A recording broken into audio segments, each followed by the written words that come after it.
नमस्कार। आज की इस वीडियो में हम आपको बताएंगे कक्षा 10वीं हिंदी का रुक जाना नहीं मई जून 2024 का क्वेश्चन पेपर।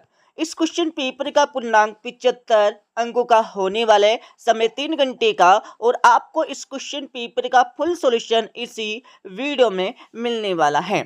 तो इस क्वेश्चन पेपर का हमारा पहला प्रश्न दिया है, सही विकल्प का चयन कर लिखिए। ये आपकी परीक्षा में 6 नंबर के सही विकल्प पूछे जाने वाले हैं।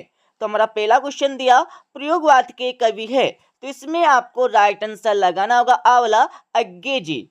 दूसरा आपका दिया है व्याधि शब्द का अर्थ है, तो इसमें आपको राइट आंसर लगाना होगा सा वाला रोग। तीसरा आपका दिया है नीलकमल शब्द में समास है, तो इसमें आपको राइट आंसर लगाना होगा आ वाला कर्मधारय समास। चौथा आपका दिया है उत्साह कविता में बादल प्रतीक है, तो चौथे क्वेश्चन में आपको राइट आंसर लगाना होगा बा वाला क्रांति का। पांचवा आपका दिया है कमली का शाब्दिक अर्थ है, तो पांचवी में आपको राइट आंसर लगाना होगा आ वाला कंबल।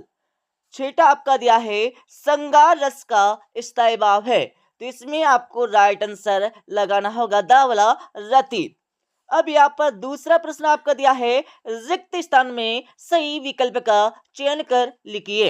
ये आपकी परीक्षा में 6 नंबर के सही खाली स्थान पूछे जाने वाले हैं। तो हमारा पहला दिया है भक्तिकालीन साहित्य में खालिस्तान की भावना की प्रधानता थी, तो इसमें आपको राइट आंसर लगाना होगा भक्ति। और दूसरा आपका दिया है चौपाई छंद में खालिस्तान मात्रा होती है, तो इसमें आपको राइट आंसर लगाना होगा 16। और तीसरा आपका दिया है बाल गोविंद भगत पाठ गद्य की खालिस्तानविता के अंतर्गत आता है, तो इसमें आपको राइट आंसर लगाना होगा रेखा चित्र।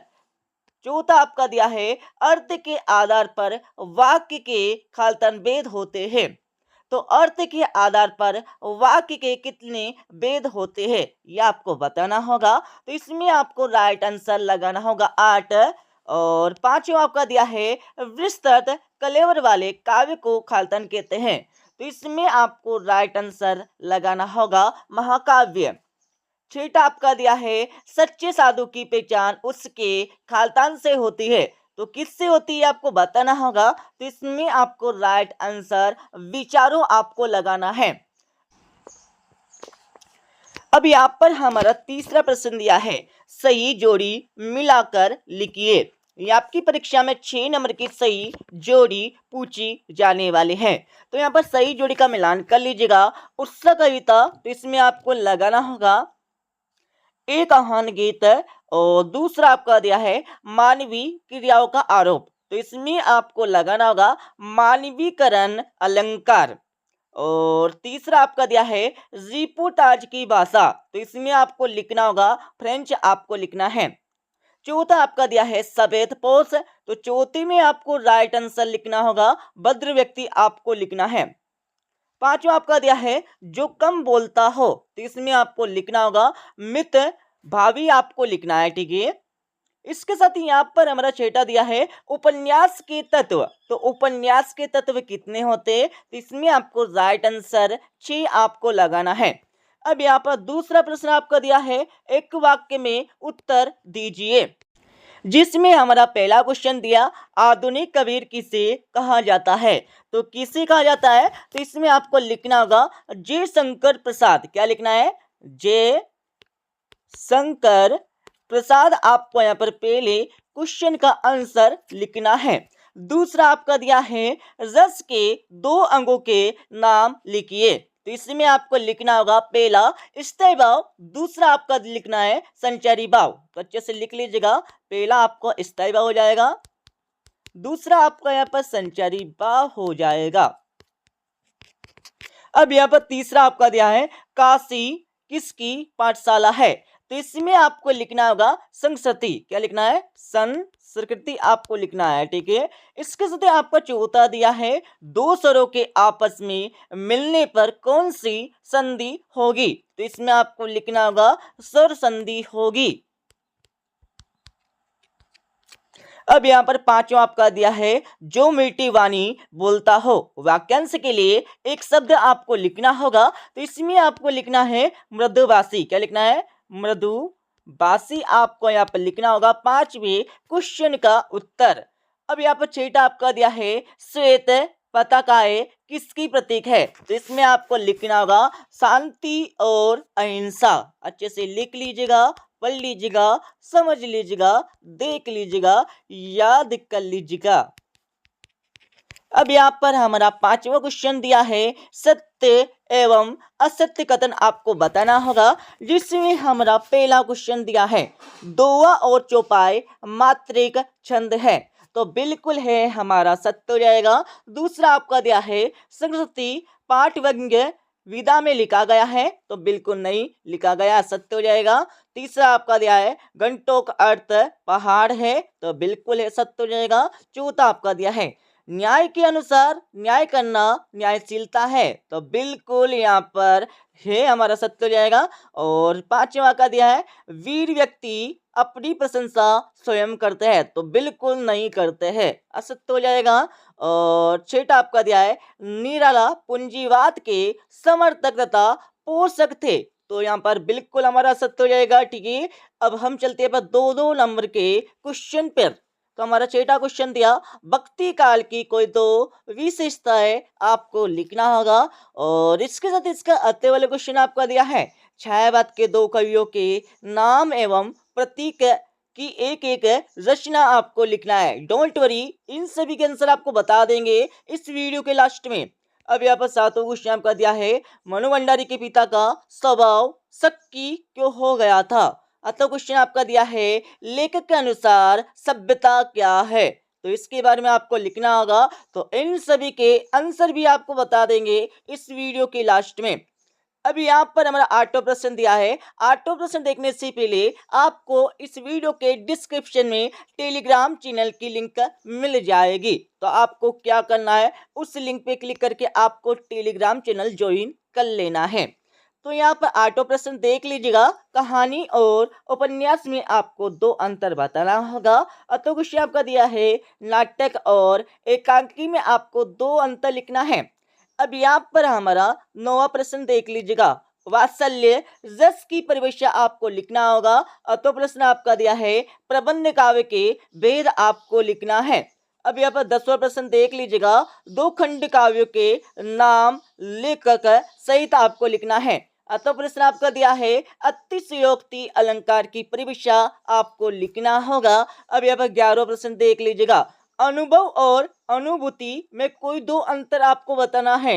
अतो क्वेश्चन आपका दिया है प्रकृति के अनंत और विराट स्वरूप को देखकर लेखिका को कैसी अनुभूति होती है।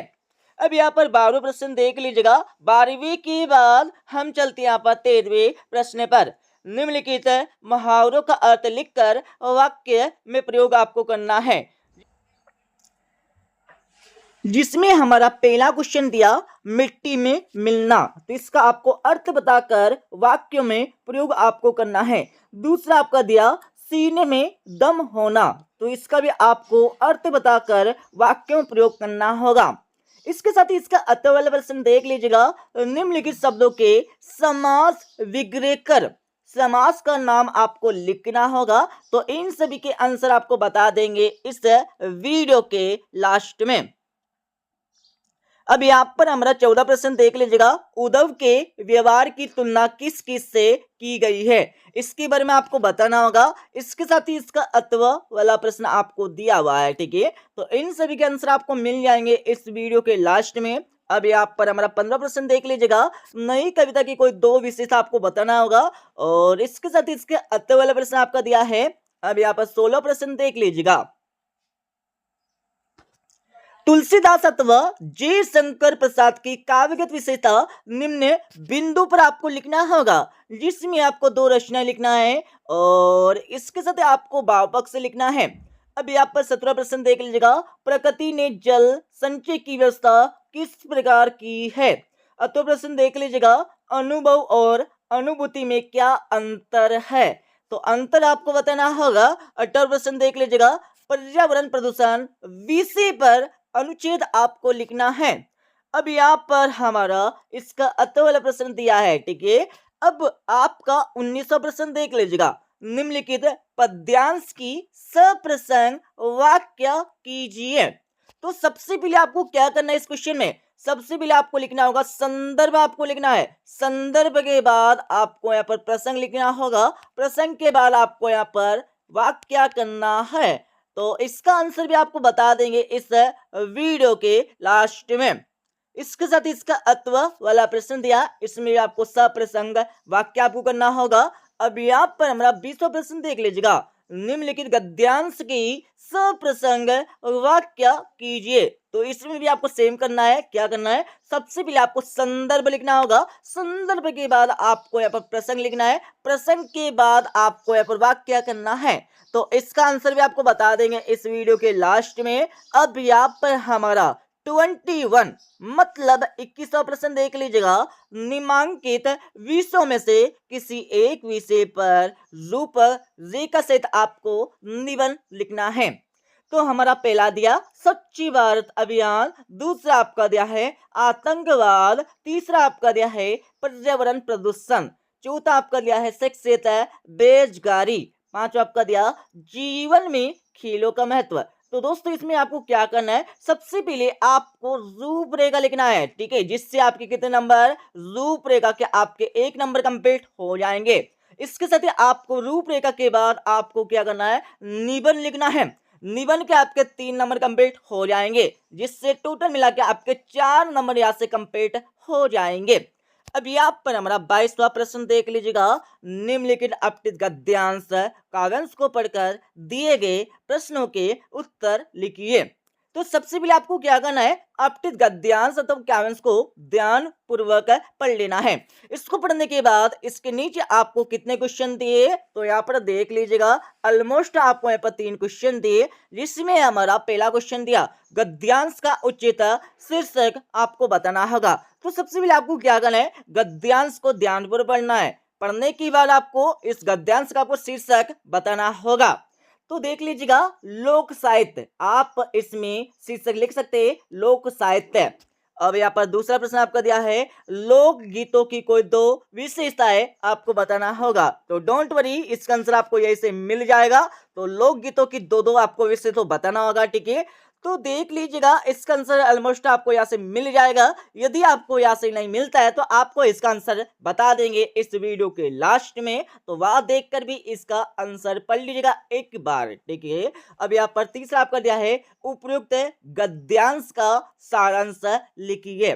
तो सार क्या निकल रहा है इस गद्यांश का, ये आपको इसमें लिखना होगा।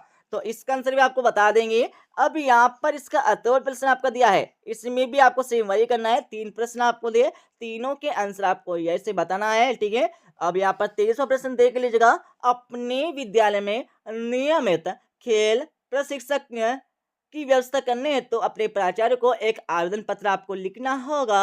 तो प्रश्न देख लीजिएगा।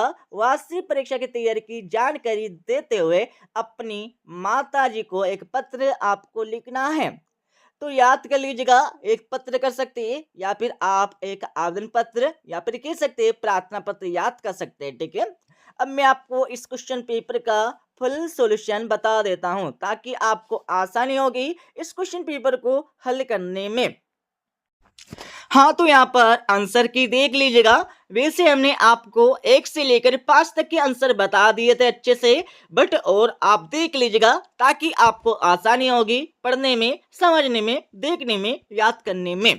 तो हमारा पहले क्वेश्चन के आंसर आपको दिए हुए, ठीक है, और इसके साथ ही आपको दूसरे प्रश्न के आंसर आपको दिए हुए है, ठीक है। यहाँ पर देख लीजिएगा, पढ़ लीजिएगा।